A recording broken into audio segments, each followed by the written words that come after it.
Ça t'embête pas? Pas du tout. Ouais. Ok, c'est juste pour éviter les échos éventuels. Désactiver le son, voilà. Impeccable. Très bien, donc on va essayer de développer la motivation. Pourquoi est-ce qu'on est venu? Est-ce que c'est parce que notre club de macramé a fermé? Non, c'est parce que nous sommes venus rechercher quoi? Le bonheur, n'est-ce pas? Enfin, j'espère. J'espère. Et donc, on peut méditer pendant quelques instants, si vous voulez, sur cette aspiration naturelle à être heureux et le fait que ce n'est pas du tout égocentrique, le fait que c'est juste un souhait naturel et légitime. C'est un droit de naissance que nous avons. Et donc, essayez de cultiver ça pendant quelques instants. Je vais m'octroyer un maximum de bonheur.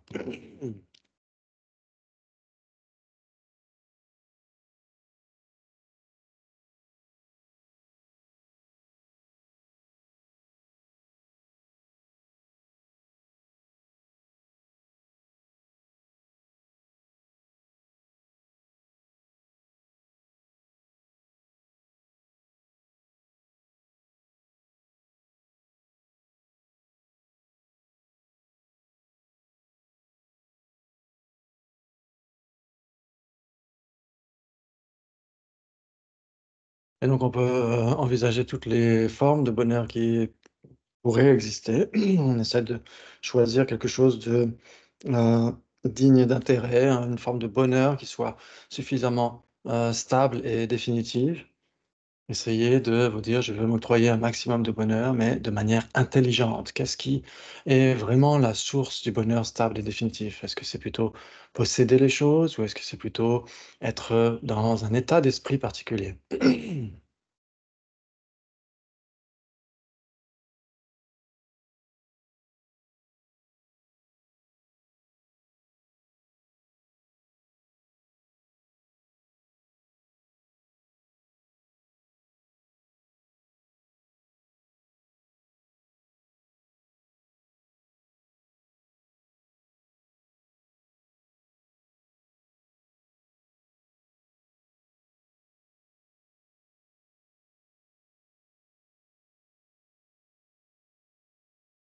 Et puis essayez d'envisager tout autour de vous, tous les êtres, sans exception, qui naturellement ont aussi cette aspiration au bonheur.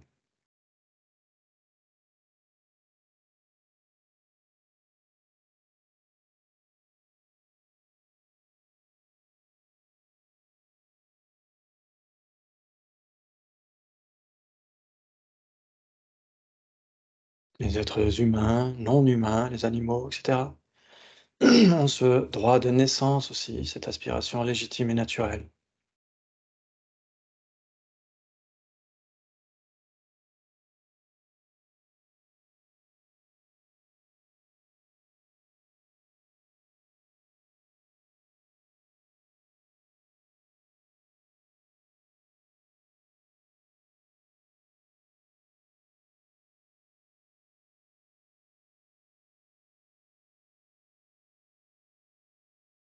Et donc si vous souhaitez, vous pouvez développer l'amour bienveillant. Souhaitez de tout votre cœur que tous les êtres, sans exception, obtiennent le bonheur et les causes du bonheur.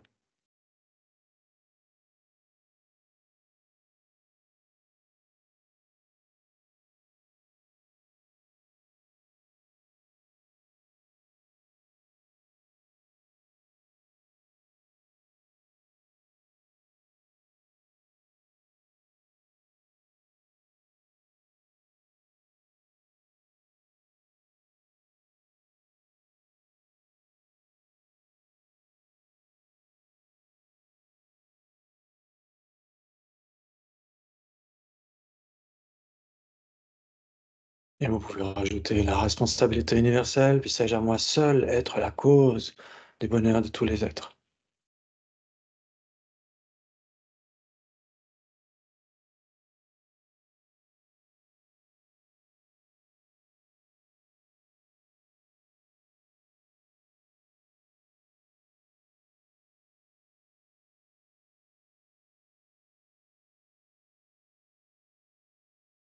Et comment le faire sans se perfectionner soi-même? On a besoin d'abord de transformer son esprit, clarifier son esprit, perfectionner son esprit. Donc, si vous le souhaitez, vous pouvez cultiver bodhicitta, l'aspiration à obtenir l'état d'éveil pour le bien de tous les êtres.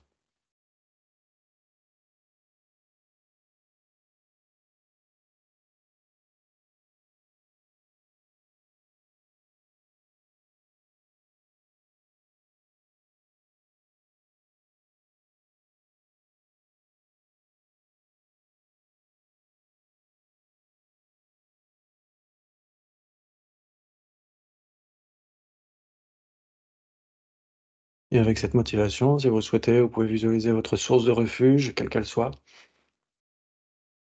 votre maître racine, sous la forme du Bouddha Shakyamuni ou sous la forme de Arya Manjushri, la déité de sagesse, ou sous la forme de la Tsongkhapa, comme vous voulez. Et vous pouvez la visualiser en face de vous, à une distance d'une prosternation longue, de la dimension que vous le souhaitez, l'effet de lumière, souriant. Il nous accepte exactement tel que nous sommes.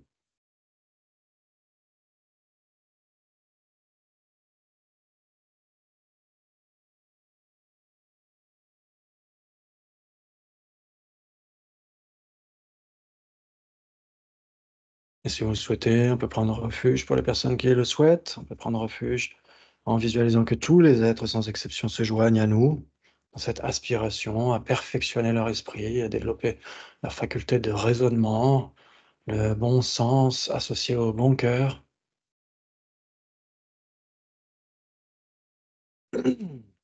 Sangye chudan soge chonam la janju bardu dani kyapsu chi dagi jinzo gyebe tsoknam ki dola benjere sangye tu bara yo sangye chudan soge chonam la janju bardu dani kyapsu chi dagi jinzo gyebe tsoknam ki dola benjere sangye tu bara yo sangye chudan soge chonam la janju bardu dani kyapsu chi dagi jinzo gyebe tsoknam ki Lola Benjere Sangye Dubara Yo.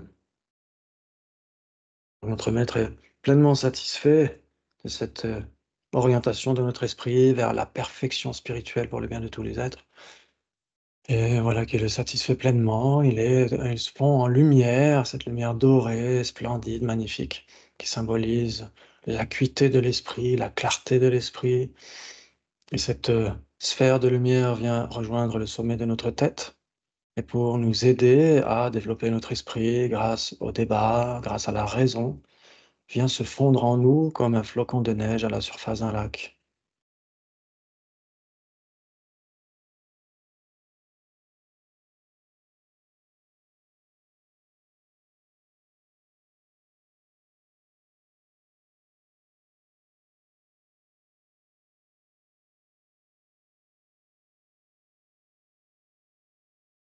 Et vous pouvez demeurer tranquillement dans cette clarté naturelle de l'esprit.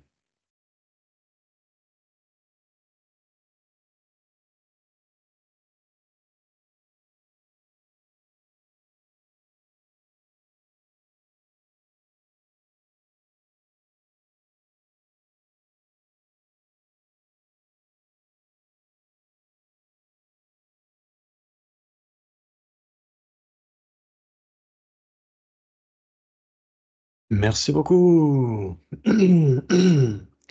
Ok, donc je coupe la caméra et le son pendant une petite minute, le temps de réinstaller les gens et l'ordinateur. À tout de suite. Voilà. Merci à vous.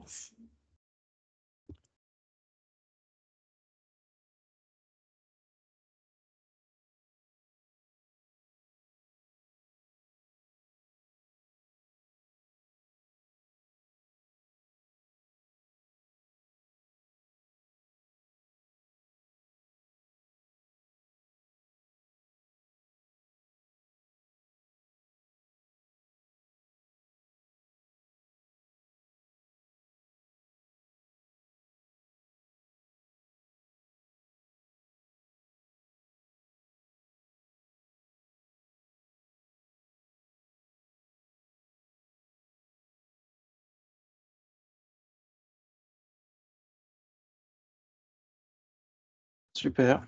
On est toujours là. Alors, je prends les papiers pour vous les donner. Alors, on est d'abord. Qu'est-ce qu'on va faire d'abord? Je fais cette petite triche.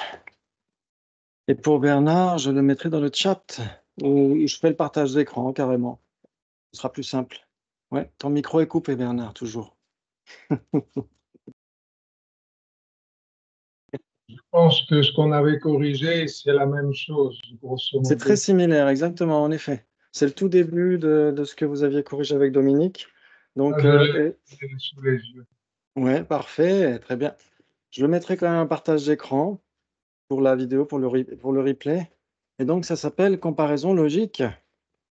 C'est génial, super titre. Alors, qui en veut, qui n'en a pas vu? Alors, ça aurait été super en couleur, mais ce n'est pas en couleur, désolé. Vous pourrez colorier les images si vous souhaitez par la suite. Voilà, très bien. Et c'était comparaison logique, ok, donc je vais faire le partage d'écran. Ok, super. On va essayer de voir tout ça ensemble.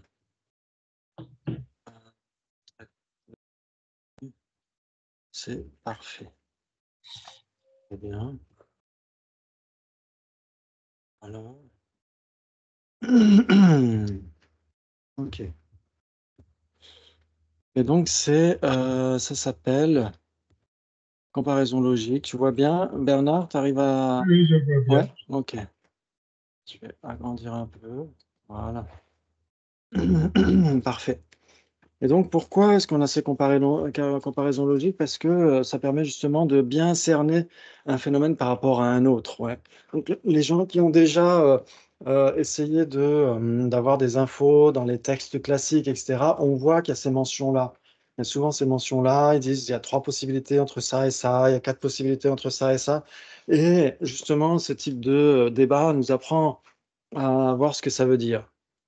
Ouais, très bien. Et donc, en général, en débat, on a un protagoniste et un antagoniste. Mm. Donc, on peut les appeler différemment. C'est juste que protagoniste, proto, ça veut dire le premier, le principal. Ouais. Et donc, c'est vous le protagoniste quand vous allez objecter contre quelqu'un. Ouais. Et vous avez un antagoniste. Ouais. On pourrait appeler ces deux personnes l'objecteur et le défenseur. Ouais. Et donc, l'objecteur, c'est celui qui, quand vous regardez des débats, des vidéos, etc., ou des images, c'est toujours celui qui est debout. Ouais. Et le défenseur, c'est celui qui est assis. Donc même du point de vue de la posture, il y a déjà une différence. Celui qui est assis, il a une posture un peu plus, comment dire, souvent les Tibétains disent un peu une poule qui baisse de la tête, qui baisse la tête. Ça veut dire que la personne qui est en bas, en défenseur, est beaucoup plus respectueuse, beaucoup plus un petit peu timide d'une certaine manière. Mais ça, c'est juste l'aspect théâtral hein, des débats. Et la personne qui est debout peut avoir parfois même comment dire, peut employer le bluff, peut employer l'ironie, et même parfois le courroux, mais d'une manière, enfin, comment dire, comme quand on fait les gros yeux, hein, pour jouer, pour s'amuser. Ouais, donc c'est pas à prendre au sens littéral, ouais. C'est juste pour s'amuser, en fait. Ok, très bien. Donc on a un objecteur et un défenseur, ou un protagoniste et un antagoniste. Ouais, c'est à peu près la même chose. Et on va aider l'antagoniste à comprendre un petit peu les choses, parce que justement, il a cette posture un peu en bas, et donc c'est lui qui va apprendre, mais l'objecteur apprend beaucoup de toute façon en débattant avec quelqu'un, de toute façon. Très bien. Et donc, l'objecteur lui demandera quelle différence il y a entre des phénomènes. Ouais, il dira, je parie que tu ne connais pas la différence entre ça et ça, par exemple. Ouais. Et donc, on est obligé de donner une réponse. Et donc, il y a 4 réponses possibles. Ouais, c'est ce qu'on va voir par la suite. Très bien. OK. Et donc, en effet, pour la plupart des items en question, la différence réside dans l'une ou l'autre des 4 relations logiques. Ouais. La contradiction, l'équivalence, 3 possibilités et 4 possibilités. C'est autour de ça que ça va tourner, en fait, quand on va essayer de discuter, de débattre, etc. OK. Donc ça, c'est assez simple. Ouais, la contradiction, l'équivalence, 3 possibilités ou 4 possibilités. On verra que dans certains cas, il y a des petites exceptions. On les verra peut-être plus tard, si on a la chance de le voir. OK. Et donc on ne compare généralement que des existants. C'est ça qui est intéressant. Ouais, c'est ce qu'on a vu hier. Vous vous souvenez de ce qu'on a dit par rapport aux non existants hier? Qu'est-ce qu'on a dit? Est-ce qu'ils ont une définition ou pas? S'ils avaient une définition, qu'est-ce que ce serait? Les existants. Ouais, ce serait des existants s'ils avaient une définition. Donc ils n'ont pas de définition. Ouais, les non existants. Mais les non existants ne sont pas observés par une cognition valide. Ouais, c'est ça qu'on a dit hier.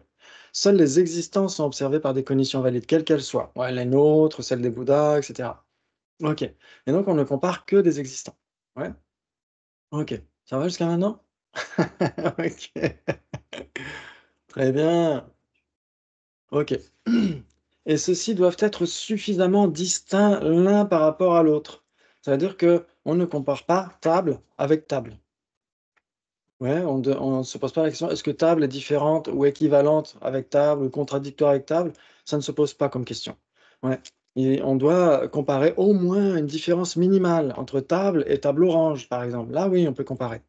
Ouais, parce qu'il y a une distinction minimale et suffisante. Ouais, très bien. Ou table et table en bois.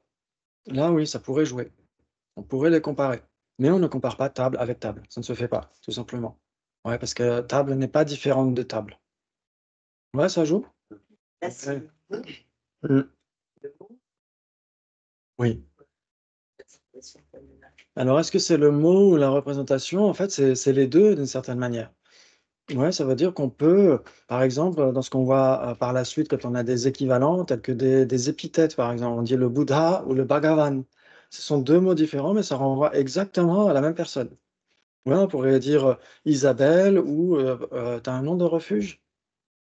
On pourrait dire, Patrick ou Patrick ou Sheila.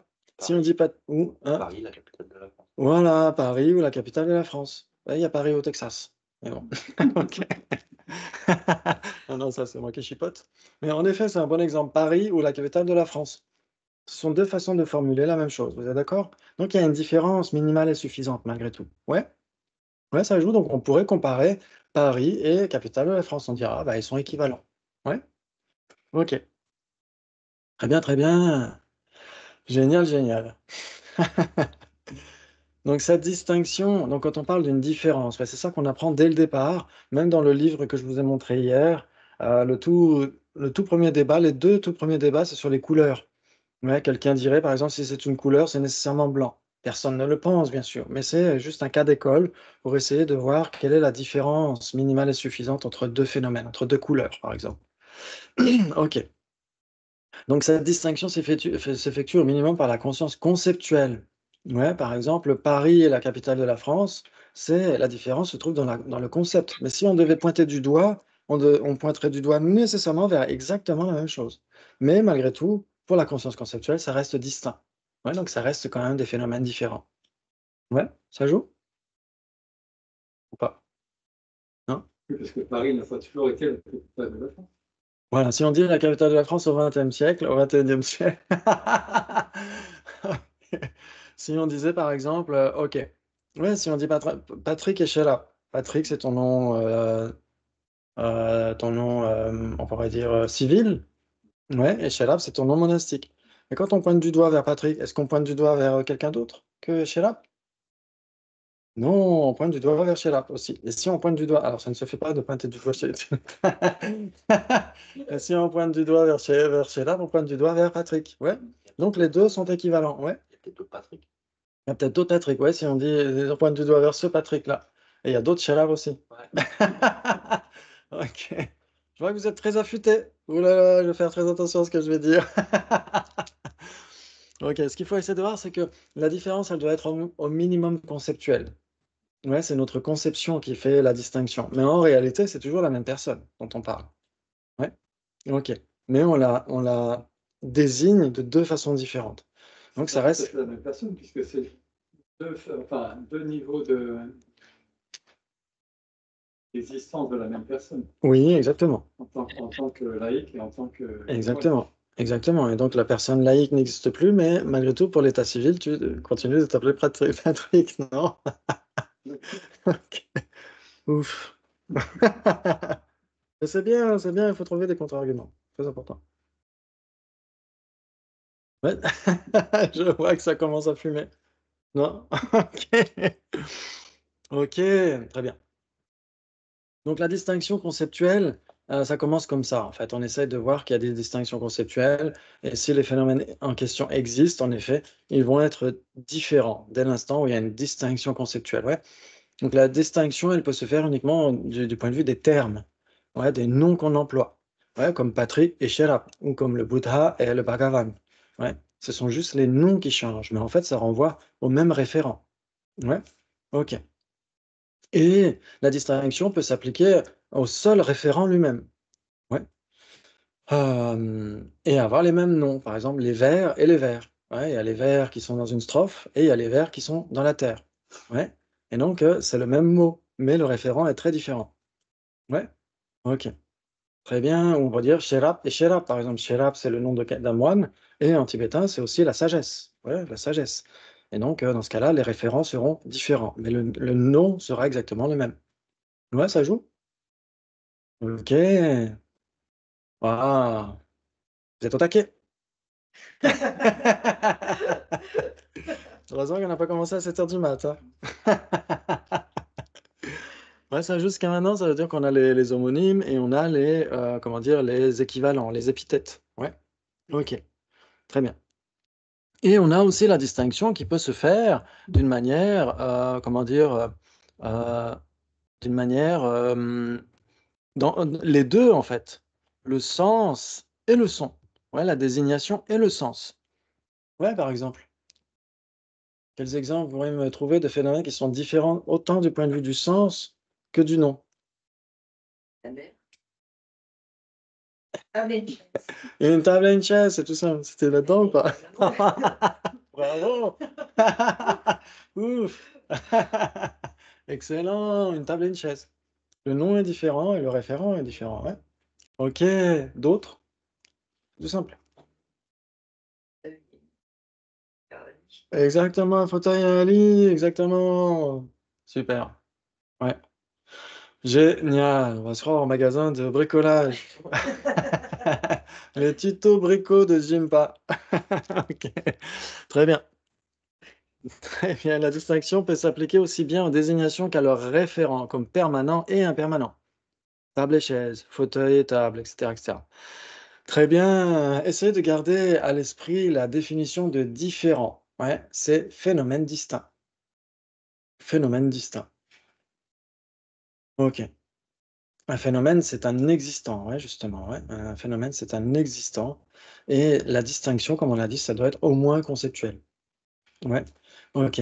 Donc, table n'est pas différente. Table, elle est une. Ouais. On l'isole de tout le reste, donc table est une. Ouais. Mais table et chaise sont bien différentes. Ouais. Ça joue? C'est tout simple. Ok. Faut juste apprendre à manier les concepts et tout ça, mais après, ça va tout seul. Ok. Donc différent, ça peut être au pluriel ou au singulier. Pourquoi? Parce que, par exemple, table est différente d'un rond carré. Non? Non? tout le monde est différent. Exactement, tout le monde, tout ce qui existe est nécessairement différent d'un rond carré, non? Mais le rond carré, lui, est-ce qu'il est différent d'une table? Non, parce qu'il n'existe pas. Exactement, ce n'est pas un phénomène. Voilà. C'est génial. Excellent. C'est magnifique. Très bien, donc c'est pourquoi différent peut être au singulier. Ouais, la différence, c'est pas nécessairement par rapport à 2 trucs qui existent. Ouais, ça joue? OK, bravo, bravo. Est-ce que une corne de lapin bleu et une corne de lapin blanche sont différentes ou pas? Ça n'existe pas. Donc, c'est pas différent. Donc ça ne peut pas être différent. Waouh, génial, c'est super. OK. Pourtant, on fait que la différence dans la tête. Il y a une distinction, conceptuelle, mais hélas, seuls les 2 concepts sont différents. Ouais, comme on a dit hier, la corne de lapin ou le rond carré, c'est une simple imputation. Il y a que le concept, mais rien dans la réalité à quoi renvoie ce concept. Ouais, donc ces deux concepts sont bien différents. Mais si on disait qu'une corne de lapin renvoie à un concept, on dirait bah elle existe puisque le concept existe. Donc en effet, normalement, la corne de lapin, c'est censé être le référent de notre concept. Et il n'y a pas de référent dans la réalité de notre concept. Si on disait la corne de lapin se réduit à un concept, bah à ce moment-là, le concept existe. Ouais. Donc de ce point de vue-là, il y aurait une distinction, ouais, il y aurait une différence. Mais ouais, ce qu'il faut essayer de voir, c'est qu'on peut avoir le concept du rond carré, mais c'est difficile à envisager. En plus, c'est difficile à imaginer, non? Un rond carré. Oui, il n'a aucun reflet dans la réalité, exactement. Ouais, parce qu'on essaie d'alterner entre le rond et le carré. On peut alterner très rapidement, mais un rond carré, c'est difficile à envisager. Oui. Ouais, donc c'est que le concept et il n'y a rien dans la réalité qui correspond à ce concept. Ouais, ça vous parle? C'est génial. Donc le rond carré n'est pas du tout différent. Et est-ce qu'il est un alors? C'est pas Ça va être un non existant? inexistant, il s'appelle. Donc si c'est un non existant, il est un alors? Tu commences.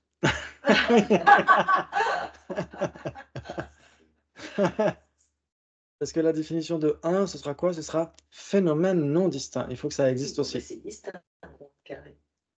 C'est un rond carré. Si on est distinct, c'est. Alors un rond et un carré sont distincts, sont différents, ouais. Oui. Mais le rond carré lui-même, est-ce qu'il est un ou différent?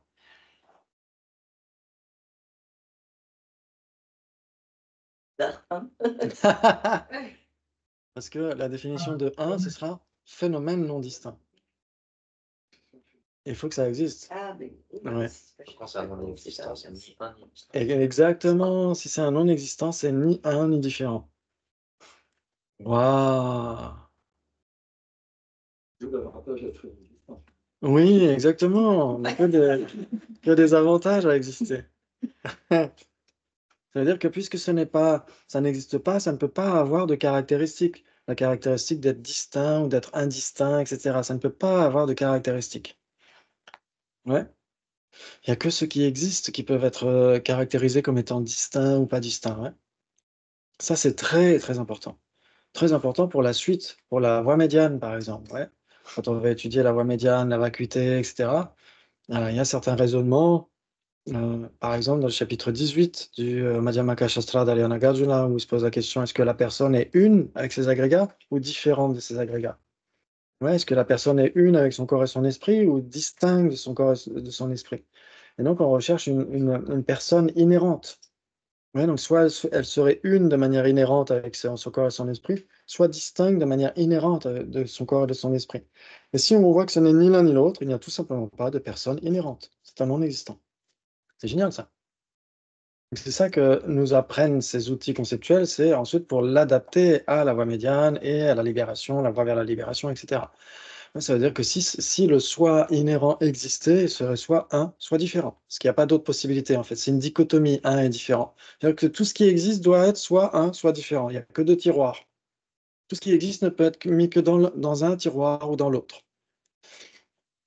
Quand tu fais cette recherche-là, qu'est-ce qui est non existant? Le soi Inhérent. inhérent. Ouais. Ouais, ça veut dire que si ça existe, c'est soit un, soit différent. C'est ça que ça veut dire. Et donc, si ça n'existe pas, ça ne peut ni être ni un ni différent. Ouais, si ça ne peut entrer dans ni le tiroir de gauche, ni le tiroir de droite, dans le tiroir de un, ni dans le tiroir différent, c'est que ça n'existe tout simplement pas.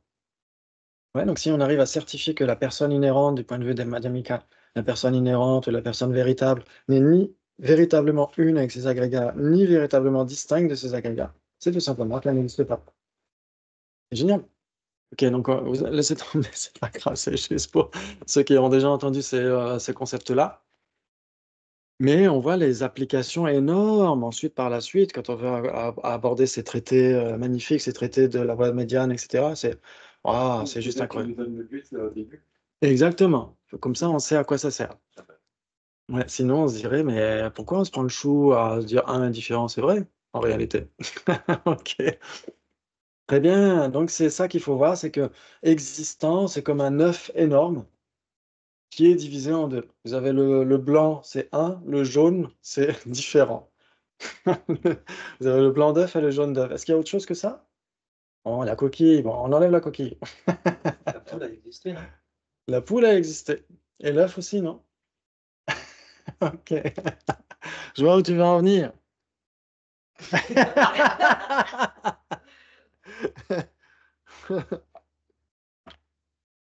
Ok. Est-ce que c'est clair pour vous? Ça veut dire que si ça existe, c'est soit un, soit différent. Ouais. Ok.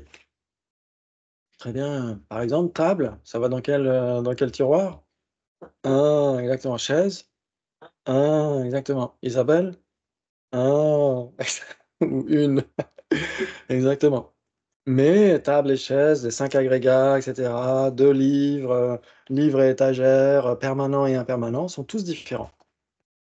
Ouais, parce qu'on compare au moins deux trucs. C'est tout simple. Waouh. Ça va bien. Ouf. Très bien, deux trucs qui existent, bien sûr. Génial, génial.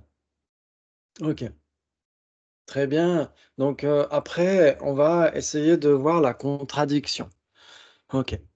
Parce que, en effet, quand on donne ces relations logiques, comme on l'a dit, il faut d'abord certifier que ces phénomènes soient au minimum différents. Ouais. Et s'ils sont au minimum différents, ensuite on peut dire: «Est-ce qu'ils sont contradictoires? Est-ce qu'ils sont équivalents? Est-ce qu'il y a 3 possibilités ou est-ce qu'il y a 4 possibilités?» C'est ça qu'on va essayer de voir. Ouais. Comment tu différencies deux choses qui, euh, à l'œil, se ressemblent? Par exemple, un porte-manteau.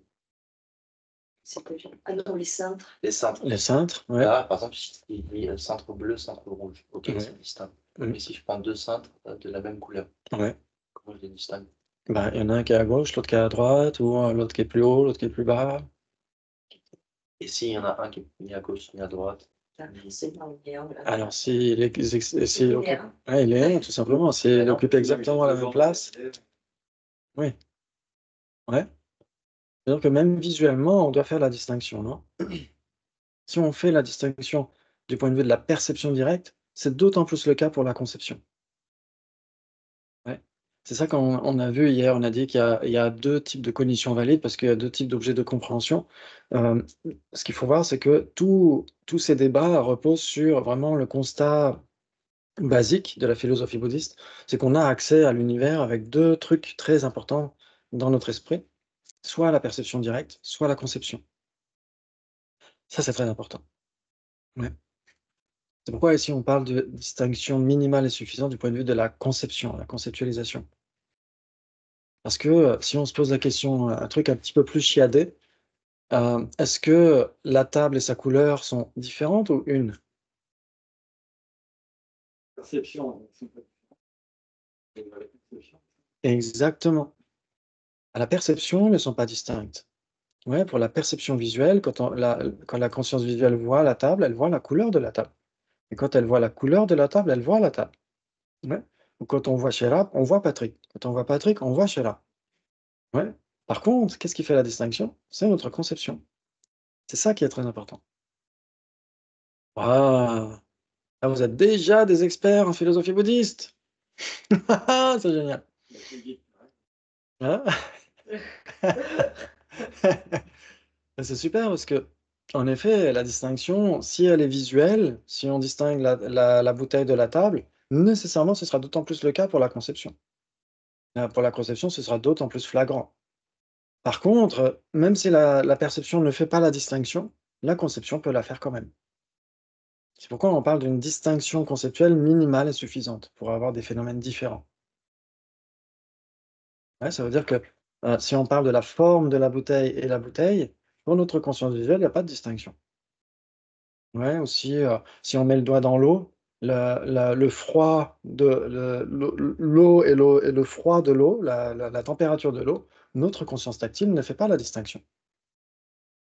Ouais, si vous mettez l'eau dans un thé bien chaud et cetera, vous mettez le doigt dans le thé chaud, la chaleur de l'eau et l'eau elle-même, le doigt ne fait pas la distinction, la conscience tactile ne fait pas la distinction. Qu'est-ce qui fait la distinction? La conscience conceptuelle. Ouais. Bravo, bravo! Ça va Bernard? Ça va bien, oui. Ouais, ça, c'est des trucs que tu as entendu presque quelques milliards de fois. Un petit peu. Oui, mais étant donné, oui, c'est vrai, je les ai beaucoup entendus, j'en ai la notion, mais des fois, c'est bien de le réentendre. Oui, c'est vrai. Ça fait la différence. Ça fait la différence. Ok, très bien. Donc on jouera bien sûr avec ça. Est-ce que il y a une distinction nécessaire avec la conscience visuelle et pas vis-à-vis de la conscience conceptuelle? On jouera peut-être avec ça. Mais pour l'instant, on va essayer de voir la contradiction. Ouais, donc sur le tableau ici, enfin, sur le diagramme, vous avez les deux cercles, les deux phénomènes qui sont comparés. Donc c'est le diagramme à chaque fois minimaliste.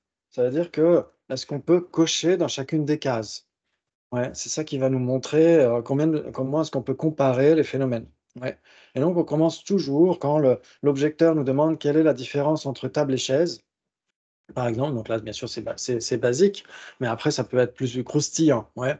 Entre table et chaise, quelle est la différence? On se pose la question: est-ce qu'il y a quelque chose au milieu? Est-ce qu'il y a quelque chose qui peut être à la fois A et B? Ouais, est-ce qu'il y a quelque chose qui est dans l'intersection des cercles? C'est ça qu'on essaye de chercher d'abord. Ouais. Et donc, ça veut dire qu'on recherche une base commune. Une base commune, c'est ça. Ouais. Donc c'est ce qui est marqué ici, donc dans la contradiction. La première vérification à faire par le défenseur est d'examiner si les deux phénomènes comparés ont des bases communes ou non. Ouais. Très bien, ça c'est très, très important. C'est un mot que vous allez entendre souvent. Base commune. Une expression, ouais, qu'on va entendre souvent. Une base commune est nécessairement un existant. Ça doit exister. Ouais. Et cet existant doit être les 2 en même temps. C'est ça une base commune. C'est-à-dire entre, par exemple, si on pose la question, entre, OK, entre végétal et fruit, est-ce qu'il y a des bases communes? Ouais, par exemple. Une pomme est une base commune entre végétal et fruit. Pourquoi? Parce que c'est à la fois un fruit et à la fois un végétal. Ouais, c'est une base commune entre les 2. Ouais, ça vous parle? Ouais. OK, génial. Maintenant, entre table et chaise, est-ce qu'il y a des bases communes? Il y a pas de base commune. Il y a pas de Chable ou de thèse. Par Table exemple, et chaise. entre table et tabouret, Entre table et tabouret, par exemple. il pourrait y avoir une base commune, parce que des fois, un tabouret, ça peut servir de table. Donc ça veut dire qu'au moment où tu t'en sers comme un tabouret, ça sert de table. Si la- Par exemple, de dire qu'il y a 4 pieds. Alors ça, c'est intéressant aussi, c'est une remarque très importante. C'est qu'il y a des caractéristiques communes. Ouais, la caractéristique commune et la base commune, c'est très différent. Ouais, par exemple, table et chaise ont des caractéristiques communes, elles sont existantes toutes les 2.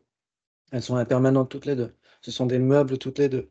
Elles ont 4 pieds toutes les 2, et cetera. Donc ce sont leurs caractéristiques communes. Ouais, donc c'est une caractéristique qu'elles partagent. Ouais. Comme nous, on a des caractéristiques communes, être humain, étudiant, et cetera, et cetera. Ouais, OK. Mais est-ce qu'il y a des bases communes entre nous? Est-ce que quelque chose dans l'univers peut être à la fois nous 5 ou nous 6, pardon? Oui, une base commune, c'est ce qui est à la fois les 2. Est-ce que, entre, par exemple, j'aime beaucoup cet exemple de Barack et Michelle Obama. Est-ce qu'il y a des bases communes entre Barack et Michelle Obama? Est-ce que quelque chose ou quelqu'un dans l'univers peut être à la fois ces 2 personnes? Et non. Ouais, vous êtes d'accord? Ouais, table et chaise, c'est pareil. Si la table et la chaise viennent du même. Ah, Alors, si la table et la chaise viennent du même arbre, elles seront considérées comme étant d'un même type de substance. Elles sont nées par de la même cause substantielle. Mais elles restent malgré tout contradictoires. ils ont pareil, même caractéristique. Ouais, même caractéristique ou même cause substantielle, mais elles restent contradictoires parce que rien ne peut être les 2 en même temps. Ouais, c'est intéressant ça, c'est intéressant. Ouais, ça nous amène à envisager des phénomènes, heu, par exemple, Les pour jumeaux. par exemple des jumeaux. Alors prenons des jumeaux, par exemple. Est-ce que On pourrait quelque dire la chose base commune est la même, c'est la même. alors quand on parle d'une base C'est commune, la même source. ouais, ce sera la alors on pourra dire que les cellules mâles et femelles des parents seront les causes des corps des 2 enfants. Ouais. Mais est-ce que la mère est ce qui est à la fois ces deux enfants? Ouais. Donc c'est ça qu'on recherche, ouais, c'est ce qui est à la fois ces deux trucs. Et il n'y a rien qui soit à la fois ces deux trucs. Il n'y a pas de base commune. Ouais. S'il n'y a pas de base commune et que ces deux trucs sont différents, ils sont contradictoires. Il n'y a que les Siamois qui peuvent. Et même les Siamois. C'est-à-dire Mais c'est que. un base commune. Ah Hein? non, il y a. Alors que- Ils ont une partie commune, mais ils n'ont pas de base commune. Exactement. Tout à fait. Ouais, par exemple, oui, il y a plein d'exemples comme ça. Ouais. Mais ce sont deux personnes distinctes. Il n'y a rien qui puisse être à la fois ces deux personnes en même temps. Ouais, ça joue? Pour tout le monde? C'est compliqué.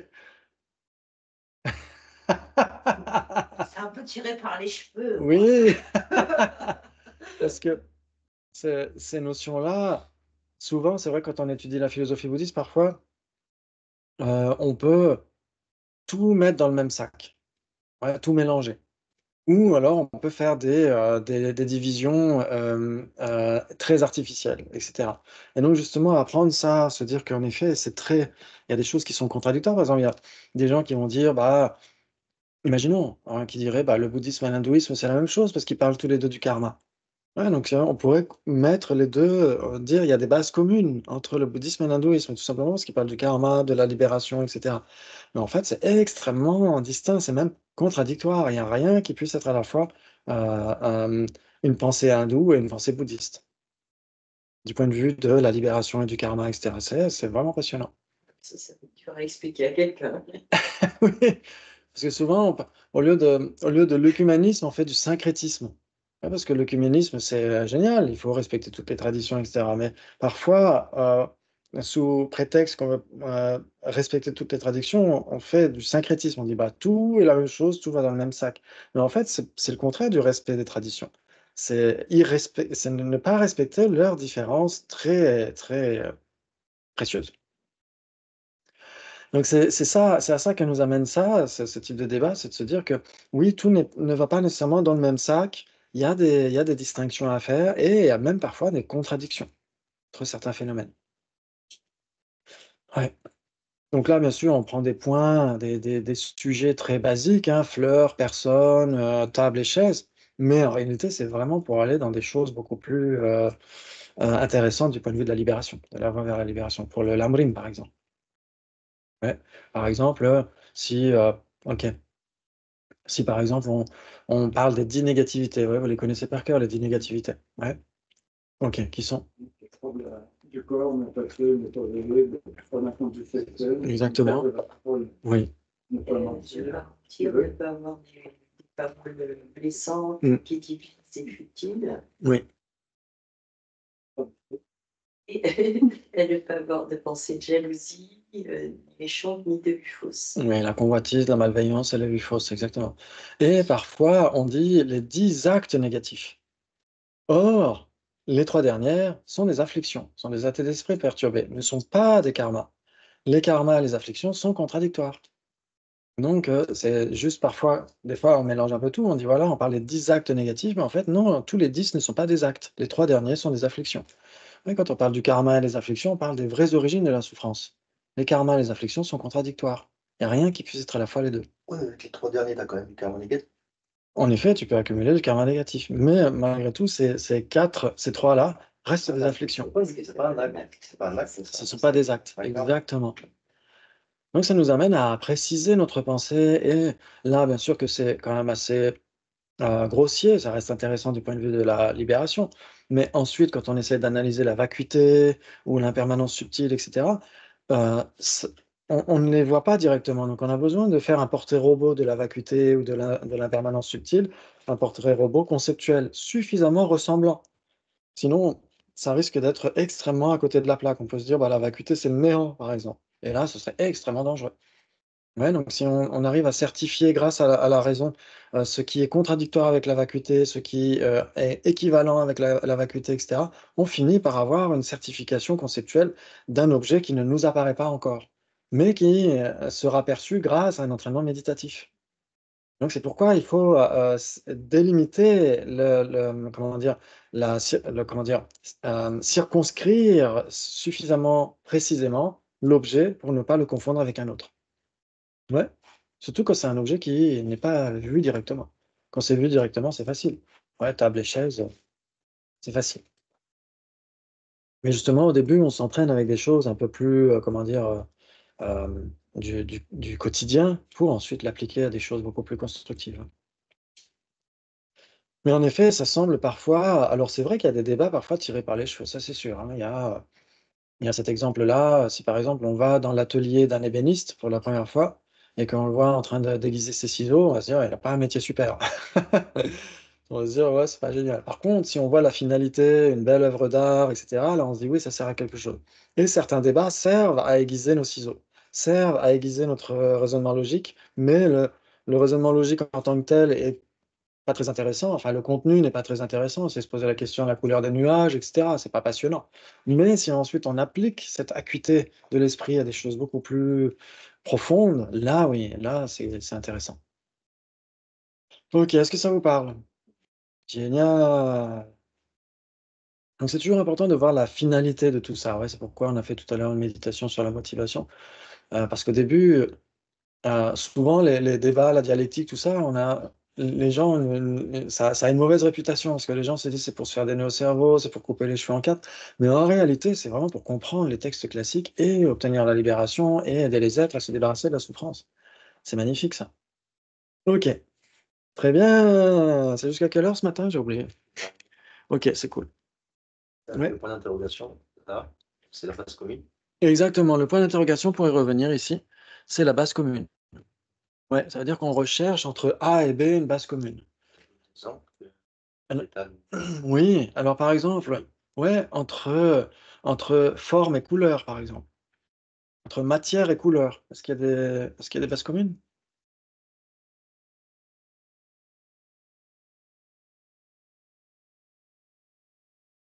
Oui, ben oui, oui. Ah, Bernard dit oui, il en a trouvé. Une couleur est une forme, mais toutes les formes ne sont pas des couleurs. Exactement, une couleur, c'est nécessairement de la matière, non? Ben oui. euh, Ah, le on n'est pas certain. le couleur Éric jaune n'en du est pas soleil. certain. Attention Bernard, il va y avoir du fight.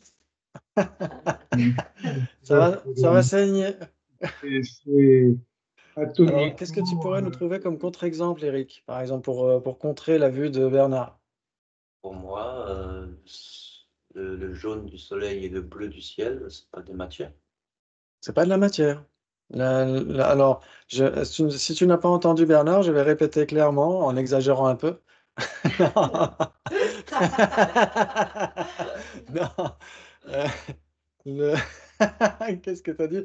Le jaune du soleil et le bleu du ciel ne sont pas de la matière. C'est ça que tu as dit? C'est pas solide. Ah bon? Alors, si la matière est nécessairement solide. C'est quoi la Ah, définition de la matière, alors? c'est atomiquement établi. Dul toujours pas, tu dis pas. Oh, Atomiquement établi. c'est atome. Alors donc, c'est des atomes, non? La couleur. Ouais, est-ce qu'on pourrait avoir alors on pourrait trouver un contre-exemple. Par exemple, vous rêvez la nuit du ciel bleu. Est-ce que c'est de la couleur? Oh! Oh, oh! C'est juste conceptuel. Ah, c'est juste conceptuel. Parce que si on rêve d'une chaise, ça pourrait faire très mal si on a vraiment une chaise dans la tête, non? Donc c'est en effet, on rêve d'une chaise ou on rêve du bleu et cetera, mais ce n'est pas du bleu. Ce n'est pas une chaise. C'est intéressant ça. Donc c'est pas de la matière. Tout ce qui est couleur et matière. Oui. Non? À moins que tu trouves des contre-exemples. Tiens. Mmh. Très bien, c'était devoir à la maison de trouver des contre-exemples. Est-ce que toute couleur pourrait ne pas être de la matière? Est-ce que certaines couleurs pourraient ne pas être de la matière? L'absence de couleur, là, c'est le noir. C'est Alors le noir, c'est intéressant ça comme question, parce qu'on dira que le noir pourrait être une couleur du point de vue bouddhiste, ouais. On dira que c'est ce qui est perçu justement par la les yeux. couleur. Ouais, on dira ça pourrait être, l'association de toutes les couleurs. Je me souviens à l'époque quand je dessinais, j'adorais dessiner Et c'est le bleu, et tous les l'association. crayons ensemble et tout, ça donnait vraiment d'une couleur, caca, noir et cetera. Mais c'est pas le blanc, Si tu l'association. fais tourner toutes les couleurs très rapidement, ça devient blanc. Oui. Mais si tu Alors associes toutes les couleurs ouais, ensemble, ça devient blanc. oui. Alors toutes les couleurs, en tout cas toutes les couleurs de l'arc-en-ciel, ouais, mais après toutes les couleurs, je suis pas sûr. Je suis pas sûr qu'il y ait du kaki, Des choses comme ça, faudrait Mais vérifier. par contre, le noir, ça dépend de quoi on parle, parce que dans le vide, Mm. dans le vide absolu, s'il Mm. n'y a pas de lumière qui passe, c'est noir, mais Ça nous apparaît très noir. Pas de matière. Oui. C'est un noir sans matière. Et là, Alors, on reste quand même dans c'est l'école, intéressant, on peut ouais. comprendre, parce que le Il vide y a quand même de la absolu, matière parce qu'il y a des ondes radio. Oui. Le Non? noir, c'est une couleur secondaire, comme l'orange, Oui. c'est un mélange de rouge et de jaune. Oui. Oui, c'est ce qu'on dira, en tout cas dans ces écoles basiques. Là, on s'appuie vraiment chez on pourrait dire les scientifiques bouddhistes de l'Abhidharma, qui ont des points de vue très mécanistes. Ouais, ils vont essayer c'est très utile pour comprendre les choses au début. Ils vont essayer de chercher les briques constitutives de l'univers, un petit peu comme le boson de Higgs chez nous ici actuellement. Et donc, ils cherchent vraiment qu'est-ce qui constitue la matière. Et donc, ils vont trouver des atomes infinitésimaux. Et ces atomes infinitésimaux sont constitués eux-mêmes on pourrait dire, ce sont des molécules infinitésimales qui sont constituées d'atomes infinitésimaux. Et ces atomes infinitésimaux, il y a la forme, l'odeur, la saveur et le toucher. Et donc, il doit y avoir une forme visuelle. Et donc, il doit y avoir nécessairement quelque chose, une forme visuelle. Ce qui est l'objet d'appréhension d'une conscience visuelle, c'est nécessairement couleur et contour. Couleur et contour. C'est vraiment basique, c'est minimaliste. Donc, ça veut dire une molécule la plus minimaliste, une brique constitutive de l'univers, un Lego, une pièce de Lego, une brique de Lego de l'univers, ça doit avoir au minimum de la couleur et du contour. Pour ces écoles, hein, après, on verra qu'il y a des choses qui vont être remises en question par les écoles plus abouties. Ouais. Mais ça nous apprend, bah, comme quand on joue au Lego, hein, quand on joue un petit peu pour essayer de fabriquer des maisons, etc., on apprend à utiliser la matière, etc., ou avec de l'argile, de la pâte à modeler, on apprend tout ça. Ouais, et eux, les Viveka, les Sautrantika en particulier, apprennent ça aussi, ouais. Donc c'est intéressant, tout le monde ne va pas accepter cela, mais c'est intéressant. Ouais, ok. Donc on dira que dès l'instant où c'est matériel, ça doit avoir une couleur. Mais ce n'est pas parce que ça a une couleur que ça va être perçu par notre œil à nous. Ouais, par exemple, sans microscope, est-ce qu'on peut percevoir un atome? C'est difficile ça. Ouais, donc l'atome, il existe, mais on ne le voit pas pour autant. Ouais. Malgré tout, ça reste l'objet d'une conscience visuelle pour peu que les conditions soient appropriées. Ouais, ça joue? Ah, magnifique. C'est super. C'est super. Ok. Donc, est-ce qu'il y a des bases communes entre forme et couleur ou entre matière et couleur? Bernard, on a trouvé.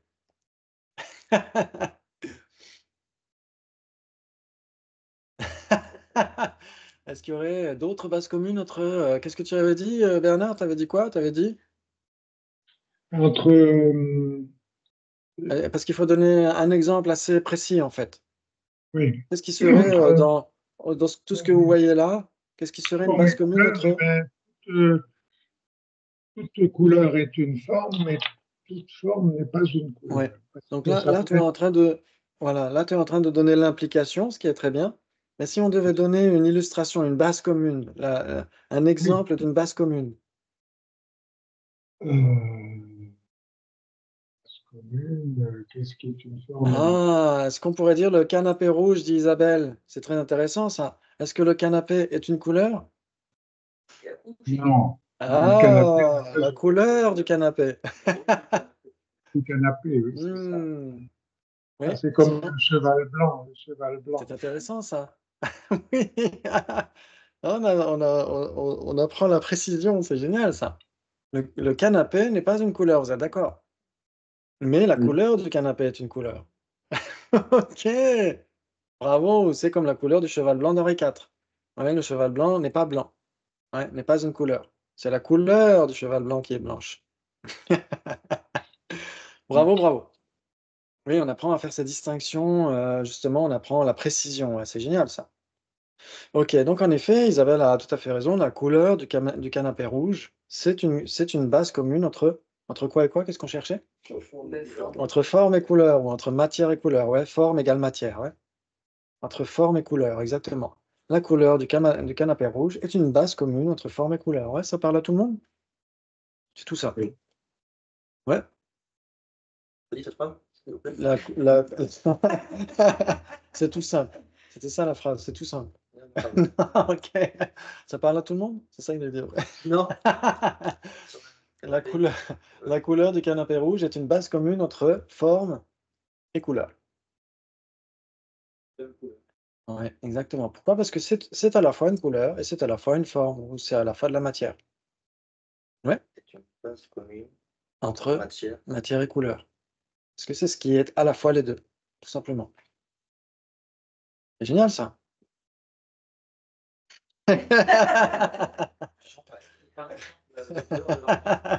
La couleur de l'arc-en-ciel. Qui apparaît simplement parce qu'on est à un angle de vue précis entre le rayon du soleil et Oui. la goutte d'eau. Oui. Bon, il y a un effet d'un rayon sur la matière. Exactement. Oui. Et donc?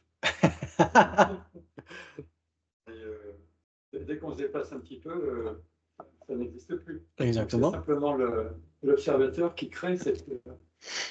Alors, est-ce que c'est l'observateur qui crée cette couleur? Les Soutrantica auront des difficultés à accepter ça. Parce que si on dit que ça, c'est intéressant. C'est intéressant, on va dire que pour avoir une conscience visuelle d'une tasse, par exemple. Ouais, vous avez la conscience visuelle d'une tasse. OK. Si la tasse n'est pas là, est-ce que vous auriez cette conscience visuelle de la tasse? Non. Donc la tasse est une cause importante de cette conscience visuelle. Ouais.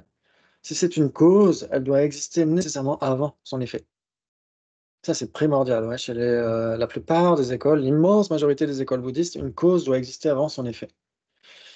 Ouais. Donc c'est toujours contradictoire. Une cause et son effet sont toujours contradictoires. Exactement. Et en plus, si on dit que l'observateur, c'est lui qui crée la couleur, nous, chez les Sautrantika, on dira c'est l'inverse.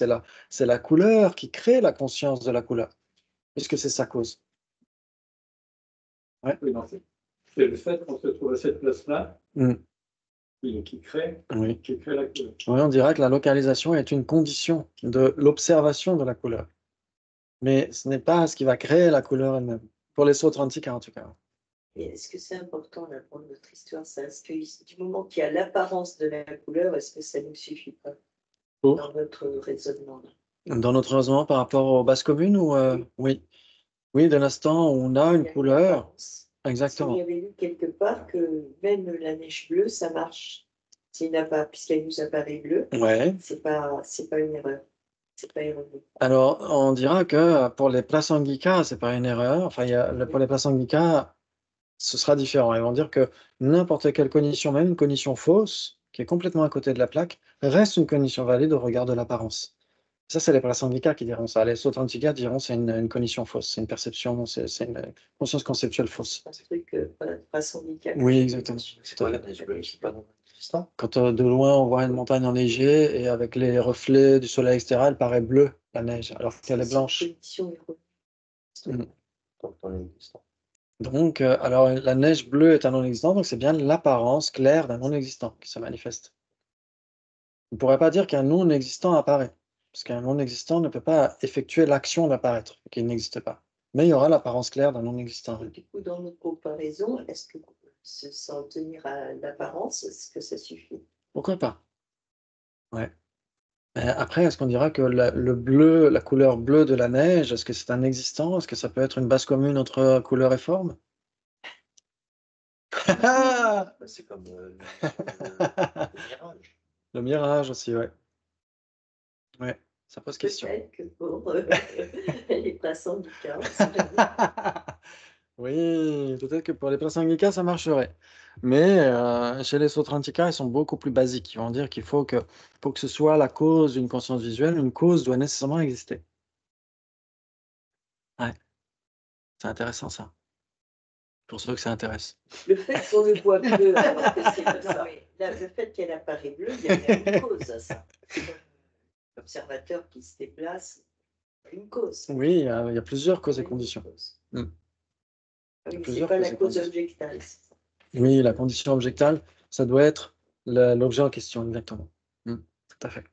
Waouh! Vous êtes déjà très fort, c'est cool ça. Très bien. Donc en effet, on reprend ce contexte de l'objecteur et du défenseur.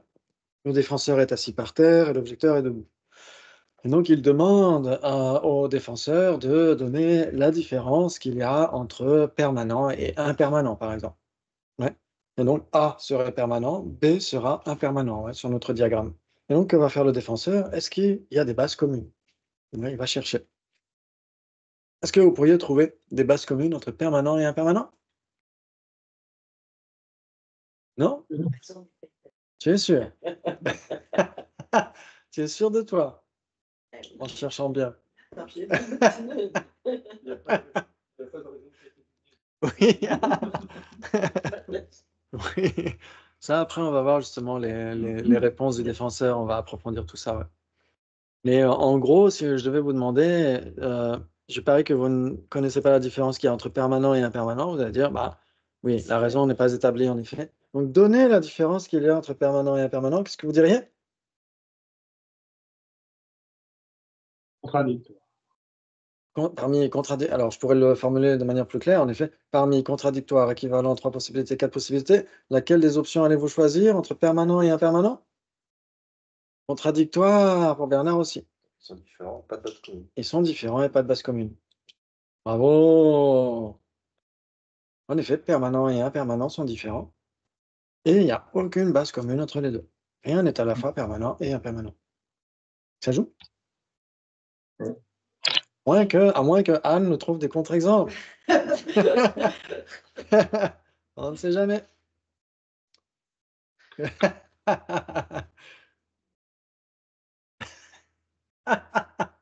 Bon, temporairement, on dira OK, on accepte pour l'instant. Ouais, pour l'instant, hein, mais faites bien attention.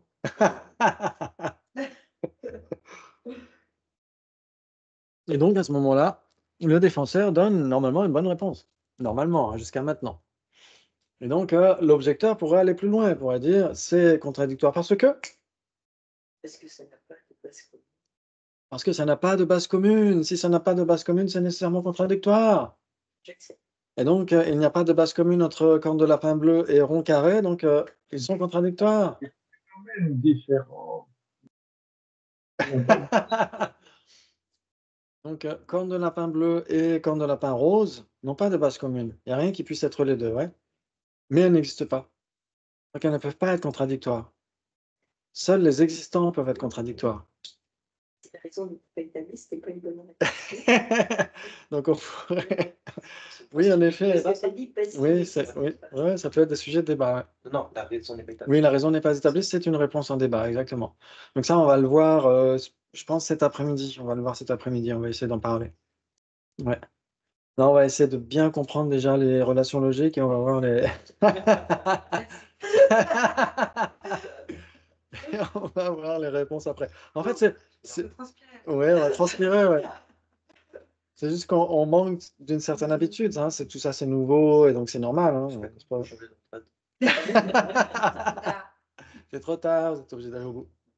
Vous avez signé. Voilà. Et là, on est toujours dans la contradiction. Ouais. OK. Là, Voilà, donc là, on va arriver justement à cette croix qui est entre les deux. Très bien, exactement. Il y a une croix entre les deux, donc il n'y a rien. Les deux existent, ouais, ils sont différents. Ouais, rappelez-moi la définition de différent. Ils sont distincts. C'est des phénomènes Oui, des phénomènes distincts. Des phénomènes, donc ça doit exister. Phénomène égale existant, ouais. On aurait pu dire des existants distincts. Ouais, pourquoi pas? Ouais, en tibétain, c'est juste phénomène distinct, ouais. Donc, ça doit exister, ouais. Très bien, donc des contradictoires doivent exister. Ouais. Parce que si les contradictoires sont différents et sans base commune, s'ils sont différents, ce sont des phénomènes distincts, donc ils doivent exister. Ouais, c'est un petit peu l'implication de ça, ouais. OK. Si on dit par exemple, OK, si on se pose la question, est-ce qu'une couleur secondaire est une couleur? Oui. Ouais, une couleur secondaire est une couleur. Exactement. Donc elle doit exister. Elle doit être de la forme. Donc une couleur secondaire doit être de la forme. Là, c'est pareil. Si différent implique des existants, contradictoire implique des existants, parce que des contradictoires doivent être différents. Ouais, c'est comme les poupées russes. Ouais, ce qui implique l'un implique l'autre. Non? Ouais. Ouais, c'est un petit peu. On pourrait se poser la question, est-ce qu'une couleur secondaire, c'est de la matière? Oui, puisque une couleur, c'est de la matière. Puisqu'une couleur secondaire est une couleur, et qu'une couleur est de la matière, une couleur secondaire doit être de la matière, ouais. Si A égale B, B égale C, A égale C, non? C'est un peu le même principe. Pour les existants. Donc si, c'est quoi la définition de différent? Phénomène distinct. Et donc, ça doit exister, ouais, un phénomène doit exister. Exactement.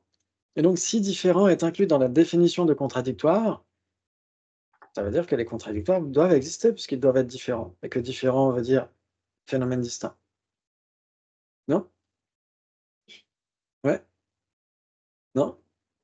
Et donc, Donc, c'est juste pour dire que si on dit,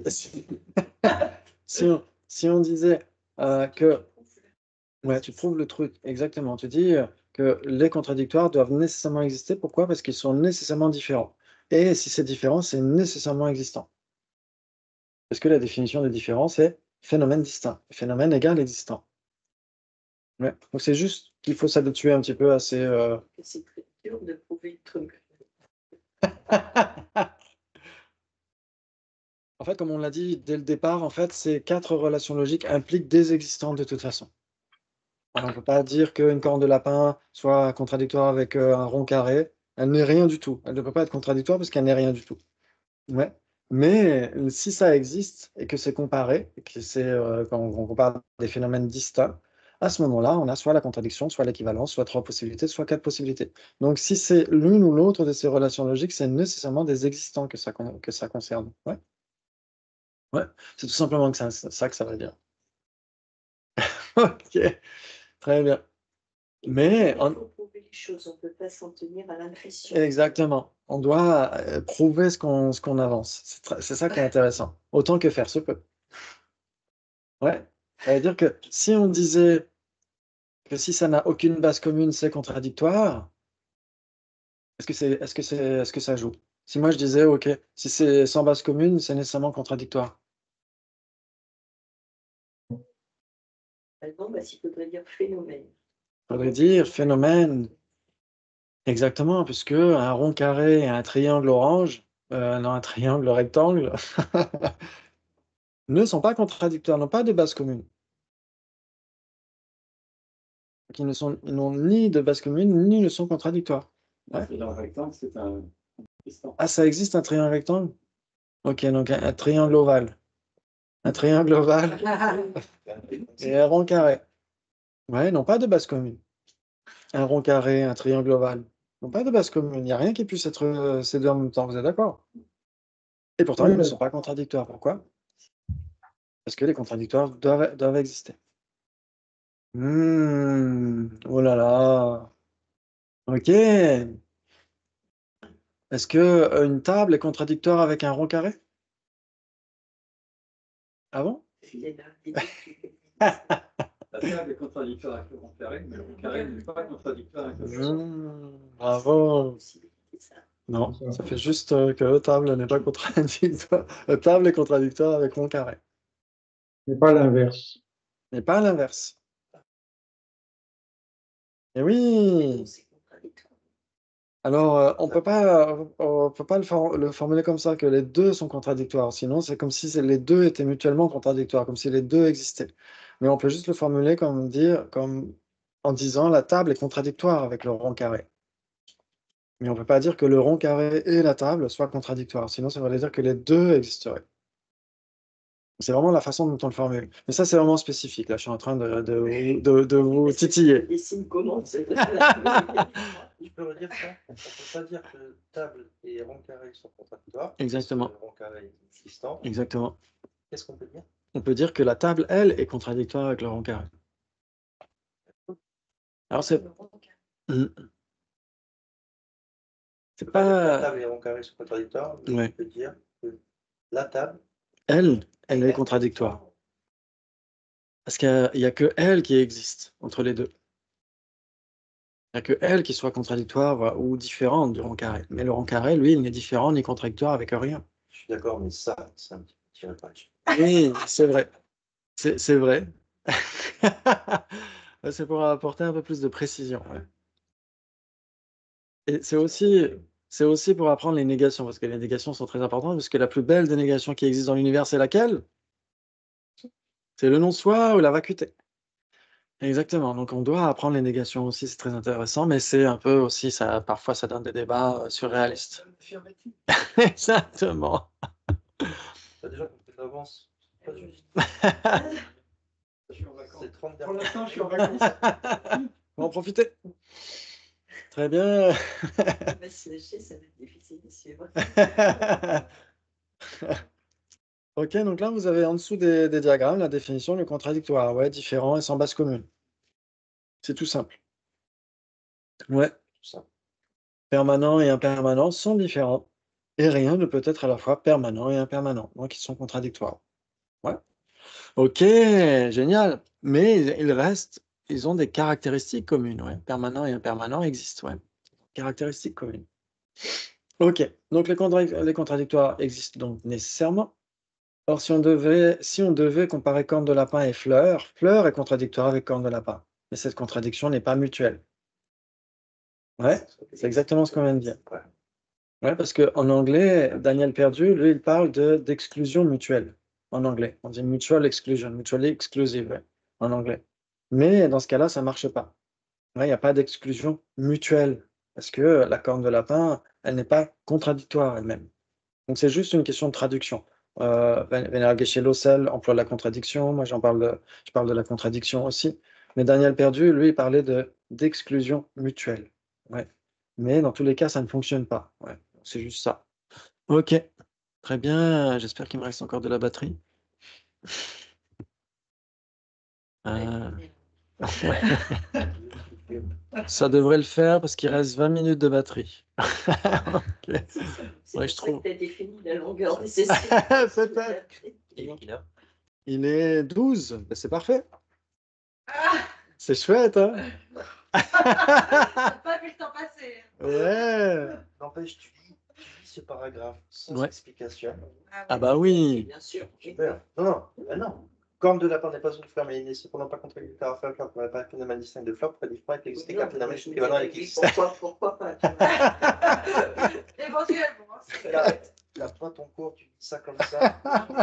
Tu arrêtes dans Oui. un cours de mathématiques. C'est- C'est très mathématique. Ah mais oui, non mais c'est exactement ça. C'est C'est de la logique. C'est de la logique, mais appliquée. Alors là, c'est des trucs très prosaïques, mais il y a des choses beaucoup plus, en effet, plus intéressantes. Ouais. Fun. Oui, beaucoup plus. Donc en effet, ce paragraphe est un petit peu chiadé. Corne de lapin n'est pas une fleur, mais n'est cependant pas contradictoire avec fleur. Ouais.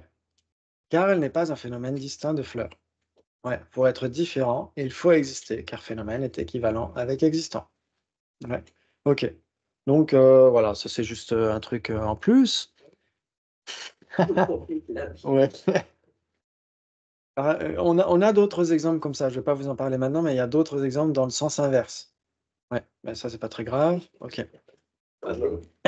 Tu fais un teaser et t'arrêtes là. Par exemple, Ouais, non, mais pourquoi il me dit ça aussi?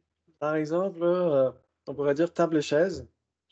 Table et chaise existe, mais est contradictoire avec existant. Mais elle est contradictoire avec l'existant. Exactement. Rien ne peut être à la fois table chaise et Ouais. Mais alors pourquoi ça existe? Ah, ça existe parce que c'est observé par une condition valide. Table et chaise, ça existe. Les deux ensemble, ça existe. Mais rien ne peut être ces deux. Il n'y a pas de base Oui. commune entre ces deux-là. Donc il n'y a pas de base commune. Table chaise, la table et chaise. Oui, exactement, je suis d'accord, ils existent. Mais ils sont contradictoires avec existant, parce qu'il n'y a pas de base commune. Et pourtant, elles sont bien là. Et pourtant, elles sont bien là. C'est génial, ça. C'est comme la fleur et la corne de lapin. Ok, laissez tomber. On y reviendra. Le haut et le bas, la nuit et le jour sont contradictoires. Ouais, c'est facile. Si le défenseur certifie la présence d'au moins une base commune entre les phénomènes comparés, alors il est possible que ces derniers soient équivalents. Ouais. Par contre, s'il dit il n'y a pas de base commune, si les deux phénomènes existent, ouais, ils sont différents, ils n'ont pas de base commune, le défenseur a gagné. Il a dit ok, c'est contradictoire. Mais l'objecteur pourrait le pousser dans ses retranchements. Et c'est contradictoire parce que Ils sont différents. Voilà, parce qu'ils sont différents et sans base commune, exactement. S'ils sont différents et sans base commune, ils sont nécessairement contradictoires. J'accepte. Ok, bravo. Pourquoi? Parce que c'est différent et sans base commune est la définition de contradictoire. Ouais, Contradictoire, donc, il y a deux aspects de la définition. Mm. Différent et aucune base commune. exactement. On a vu tout à l'heure, il peut y avoir des choses différentes et avec une base commune. Ouais, Et il y a des choses qui peuvent être non différentes et avec la même et et sans base commune. sans base commune. On est d'accord. Exactement, c'est pourquoi les deux sont capitaux ensemble. Si on disait que différent, ouais, si on disait la définition de contradictoire, c'est différent, est-ce que ça jouerait? Non, par exemple, l'eau et l'eau froide. L'eau et l'eau froide sont différentes. Est-ce qu'elles sont contradictoires? Non, elles ne sont pas contradictoires. Ouais, si c'est de l'eau froide, c'est nécessairement de l'eau. Ouais. Il y a un autre temps. Et si ça n'a pas de base commune, si on oublie différent dans la définition et qu'on met juste sans base commune, deux cornes de lapin sont sans base commune et pourtant elles ne sont pas contradictoires.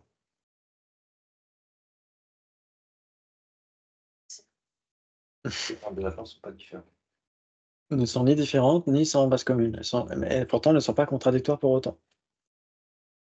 Ouais.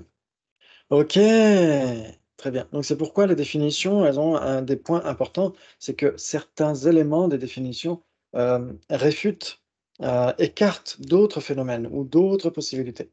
Ouais. La définition de contradictoire, donc il faut que ce soit différent, donc faut que ça existe.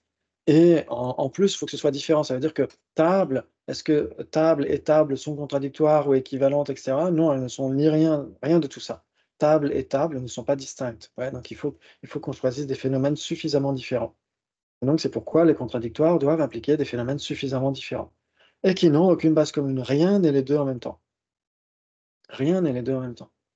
Donc ça nous amène à comprendre aussi la voie médiane, parce que dans la voie médiane, on se pose la question, est-ce que la personne et les 5 agrégats, est-ce que c'est la même chose? Est-ce que quelque chose peut à la fois être ces 5 agrégats? Ouais, la forme, la sensation, l'identification, les facteurs composés et la conscience. Ou on pourrait dire 2 trucs, le corps et l'esprit. Est-ce que quelque chose dans l'univers intersidéral de Doctor Strange peut être à la fois le corps et l'esprit?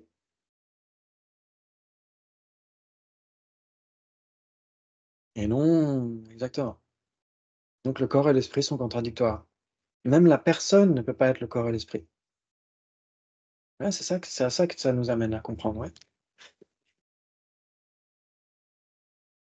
Oui, on pourrait dire ça exactement, que c'est désigné indépendant, c'est ça. Le corps et l'esprit sont Et contradictoires. même la personne. Et même la personne est contradictoire avec le corps et l'esprit, puisque rien ne peut être à la fois le corps et l'esprit. Waouh! C'est magnifique ça. Ouais, parce que souvent on dit que, la personne sait ce qui est les 5 agrégats, et cetera. Mais en fait non, rien n'est à la fois les 5 agrégats, c'est impossible. C'est la de label. Oui.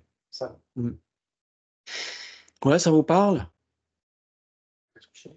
Oui, on peut. Là, on peut aller se coucher pour toute la journée.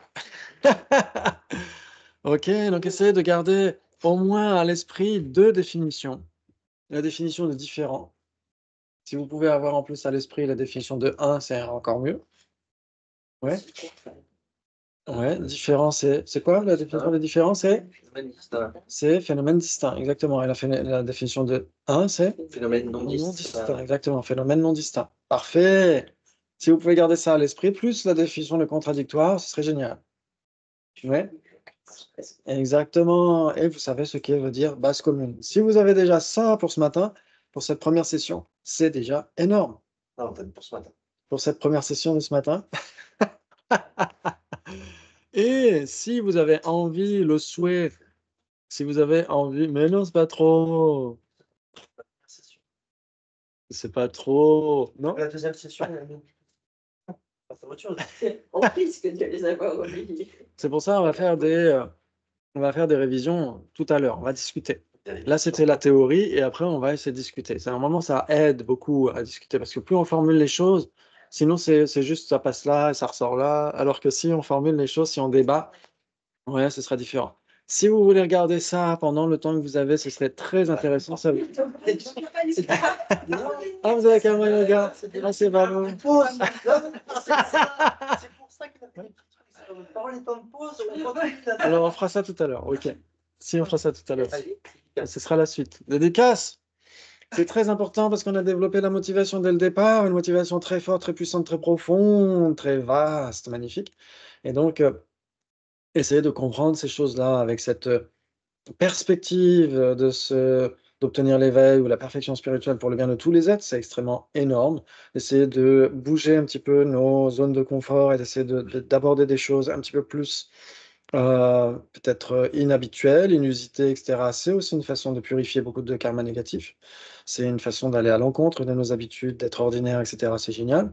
Et donc, ça amène beaucoup de mérite, beaucoup de développement de sagesse, etc. Donc, on peut les dédier à la longue vie et à l'excellente santé des grands maîtres comme Sa Sainteté Dalai Lama, au retour le plus rapide de Lama Sopa Rinpoche et de tous les autres maîtres qualifiés pour que tous les droits humains et non humains soient respectés le plus rapidement possible, que les droits du vivant en général et ceux de la planète et de l'environnement soient respectés le plus rapidement possible et que tous les enfants, garçons et filles, aillent à l'école et obtiennent une éducation éclairée du cœur comme de l'esprit, car, comme disait Victor Hugo, l'esprit se nourrit de ce qu'il reçoit et le cœur de ce qu'il donne. Merci beaucoup et à tout à l'heure. J'ai enregistré, ouais. Merci Bernard, à tout à l'heure. Connu dans le quartier. Merci, merci.